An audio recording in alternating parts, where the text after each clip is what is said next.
Happy Friday. We are back with two more elimination games. Let's talk some basketball.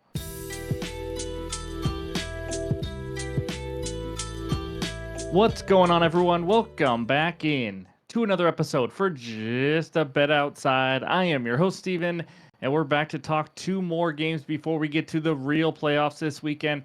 4-2 so far in the first two games. We'll go over the recap in just a little bit. But breaking news, we will have an NBA Best Bets video for the 4 Saturday playoff games. We don't usually do weekend videos, but you know what? It's game ones. We're going to get going. So we'll have that out Friday night. Just want to let you know. But quick reminder, the MLB Best Bets video, of course, will be out after this one for the Friday slate, so be sure to check it out. But any graphics you see, you guys know it's from an app called OUTLIER, the best betting research tool out there on the market today. Click the link below. You get a 7-day free trial. So let's get into it, and I got a dad joke. So here we go.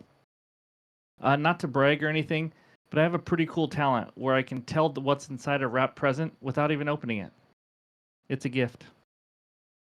Alrighty, in this video, we're going to recap Tuesday and Wednesday, and then we're going to preview and give our best bets for the Heat and Hawks, and then do the same thing for the Mavericks, Grizzlies, and then we'll talk one lean after that, and then the bets recap. So hit that like button if you haven't already. Leave a comment below. It helps this channel continue to grow. If you're new to the channel, come join us. Hit that subscribe button. We are on our way to 40,000 subscribers. I'm ready to get into it, and that means it's recap time. All right, there is the recap from the 2 play-in tourney games on Tuesday and Wednesday. Or actually 4 games total. Sorry, 4-2 though. On Tuesday, Magic minus 4.5, never a doubt. That was an easy winner. Vince Williams under 13.5 PRAs, as simple as it gets. I think he had 2. He came in one time and then sat his butt down the whole rest of the time. Zach Edey over 10.5 rebounds early. I believe it was the early third quarter cash. He was a rebounding monster. That should have been laddered. He had like 17. And then Wednesday, over 215.5 Dallas Sacramento. Easy winner there. Well, not easy, but it was decently easy. Trey Lyles over 6.5 points. Didn't happen. He had 5 points. He played about 18 minutes. I was expecting more mid-20s. It just didn't, one of those things, you just didn't happen. And then Bam Adebayo over 18.5. Well, he had 15 partway with a little bit left in the third quarter.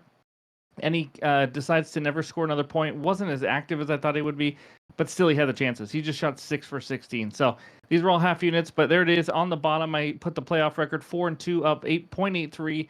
Season record up 29, so we are so close. 0.17 away from 30 units on the season. The under tracker is just under on the player prop. So that's what we got for the recap, and now let's talk game number 1. All right, this first one takes us out to the ATL where the Hawks host the Miami Heat. Heat -1. Total in this one is 220.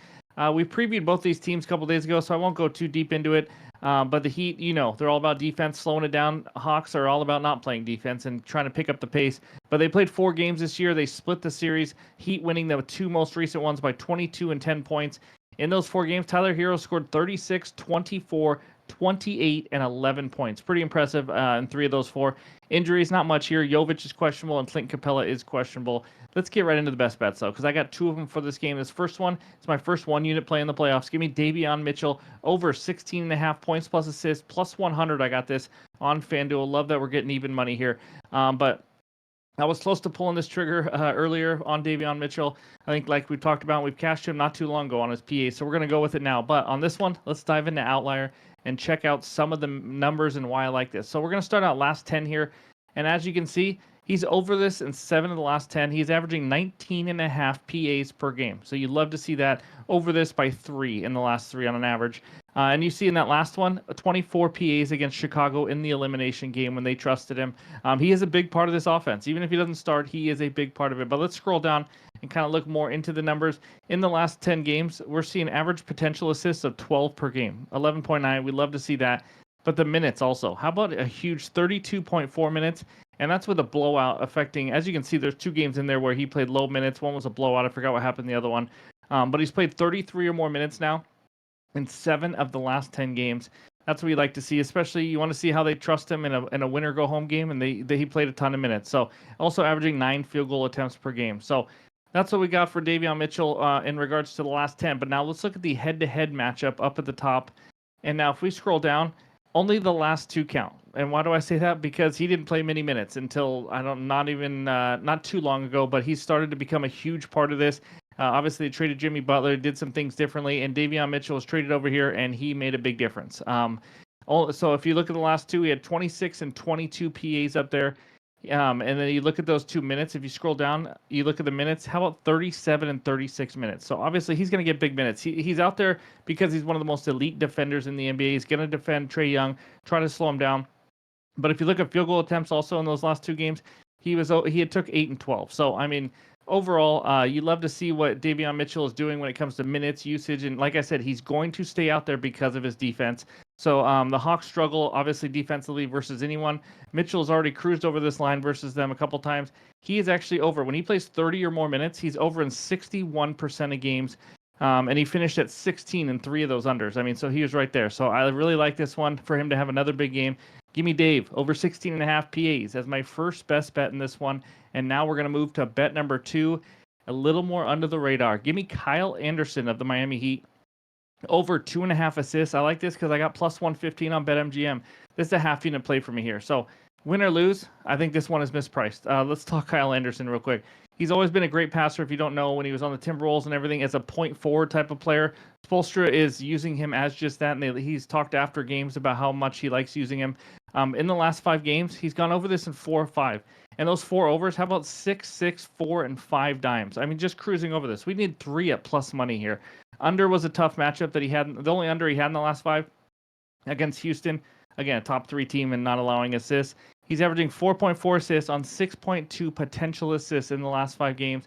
And then when you look at his minutes, he's averaging 24.8 minutes. So we're getting right around 25 minutes for just needing 3 assists when he handles the ball quite a bit.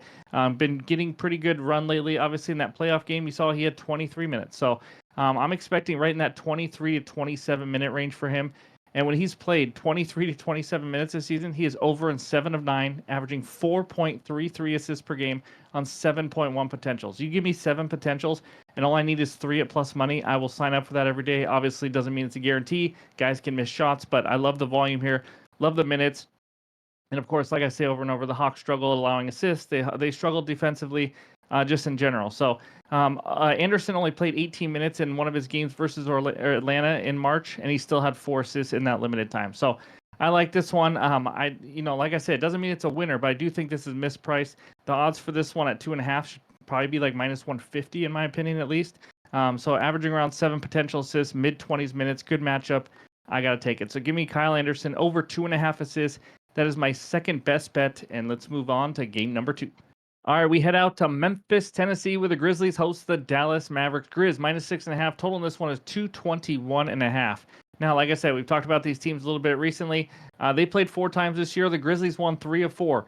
I don't really care, to be honest with you, about any of that because there's lots of injuries, roster changes. Anthony Davis never played in any of those games, so I'm just kind of throwing those out the window. But injuries, John Morant didn't practice Thursday. I'm sure he's going to play. I don't see any reason why he wouldn't. But let's just get right into the best bet here, and I only have one of them, and then we'll talk a lean after this. But best bet, Mavericks plus 6.5, minus 108 on DraftKings. It's going to be a half unit play for me here. I think this spread is a little high. So let's talk Grizzlies real quick. I just flat out don't trust them. As you guys know, throughout this season, I just do not trust them as far as I can throw them. But they struggle versus good competition. The defense is absolutely atrocious. They have the 17th best net rating in the last 15 games at plus 1.1. Okay. If you look at the Mavericks net rating in their 9 games with Anthony Davis, plus 1.7. Right around the same, just a touch better. I mean, these teams, 6.5 to me is just too many points, not just because of net rating, but you watch it. They're more physical now with Gafford, Lively, and Anthony Davis, a big front court with PJ Washington as well. And Memphis just kind of seems like a mess sometimes, to be honest. They can go on some hot runs, and then they just look terrible. They're very inconsistent. So let's talk to Mavericks real quick. Again, like I just mentioned, Dallas's net rating is the same with Anthony Davis on the court. Big physical front court. Like to see it. I think they're going to slow them down, especially in the paint. They're going to want to slow this game down. They don't want to get in a track meet with the Grizzlies, that's for sure. But the Mavericks are the better defensive team. Now they have Lively, Gafford, and AD healthy. AD has also owned the Grizzlies. He just had 56 points plus rebounds last game when he was a member of the Lakers earlier this season. He's dominated Jaren Jackson pretty much every time he's played him. You could look at some AD over props. But if AD gets going, I think this game is going to be really competitive. And then Mavericks in the 9 games with Anthony Davis, 6-3 straight up, including wins over the Magic, Rockets, Hawks, and Bulls. They can get the job done. They can be competitive even without Kyrie Irving here. So overall, I think this game has a chance to go down to the wire. Mavs are smart, well coached by Jason Kidd. Give me the Mavs plus 6.5 as my third and final official best bet. But before we get out of here, let's check out one lean. All right, the one and only lean I have, which I may add to the card, not sure yet. It's PJ Washington over 24.5 PRAs. Now, in the 9 games with Anthony Davis, he's only over in 4 of 9, but Jason Kidd trusts him to play a lot of minutes. Again, remember the minutes are rising here when it's a win or go home. He just played 37 minutes last game, an elimination game, which it was a game that wasn't even that close either. Still played 37 minutes, got 30 PRAs. In the 9 games with AD, he's averaging 14.5 potential RAs per game, 10 field goal attempts per game. Just took 15 against Sacramento. I don't worry about him, not being a part of the offense or anything like that. And he always attacks at last as well. I'm expecting close to 40 minutes yet again. It's a win or go home. But Grizzlies bring a faster pace also, more opportunities, which could help. PJ has 32 and 33 PRAs in the 2 games versus Memphis this season. Again, I know it's a different team. Anthony Davis, no Kyrie, all that kind of stuff. But he's proven he can play well with them. So against a bad defense, close to 40 minutes. I like his over PRAs as well. Again, I may or may not add it. I'm not sure yet. But that's what we got for all the best bets and the lean so far for these 2 games on Friday. Before we get out of here, let's check out the recap. All right, there it is. Davion Mitchell over 16.5 points plus assists, plus 100 for 1 unit. Kyle Anderson over 2.5 assists at plus 115 on BetMGM for a half unit.